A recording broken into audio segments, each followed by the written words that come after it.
များတို့တရုပ်ဆောင်နေလဲနော်ဒီလိုမျိုးဇက်ကမရိုက်တော့ခမားတို့တပွားလုံးထမင်းမငတ်သွားပါဘူးဗျာပြည်သူတွေကတော်လန်နေတဲ့အချိန်မှာပြည်သူတွေဘက်ကိုမပိုင်းတော့မှပြန်ပြီးတော့ပြည်သူတို့မစော်ကားကြပါနဲ့နော်ခမားတို့အဲ့တော့ငတ်ပြတ်နေကြတာဒီလိုဇက်ကရိုက်မှထမင်းစားရတာလားလားကြည့်ကြပါအောင်ဗျာဒါတော့ပြည်သူကိုစော်ကားပြီးတော့ဝါရဖြန့်လာတဲ့ဇက်ကာပေါ့နော်အဲဒီဇက်ကာကိုရိုက်ထားတာမှတရုပ်ဆောင်နေတိုးမြင့်မြတ်ဒီဘက်မှာဟိုကောင်နေဝေး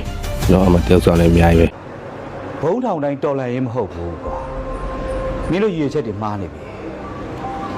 အင်္ဂါဆရာဝန်တယောက်အမြင်နဲ့ပြောရမယ်ဆိုရင်တန်ရာတွေများနေတဲ့အတိုင်းပြည်ကိုတန်ရာတွေပျောက်ကင်းသွားအောင်လှုပ်ပေးနိုင်မှ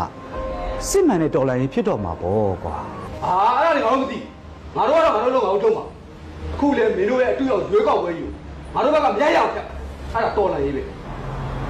ဘာဖြစ်လို့ဖြစ်ချင်တယ်လဲကြောရွေးကောက်ပွဲဖြစ်မှ